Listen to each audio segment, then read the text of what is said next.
Hello everyone, today we'll talk about how to fix or how to solve the problem of it's not working on your device. On the application of Snapchat, we go to settings, then we go to apps, default apps, app settings.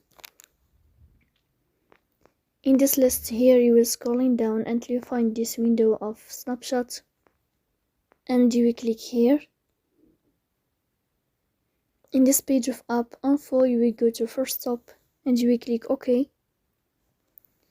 Here you will enter to the window of storage. Then you will click on clear cache.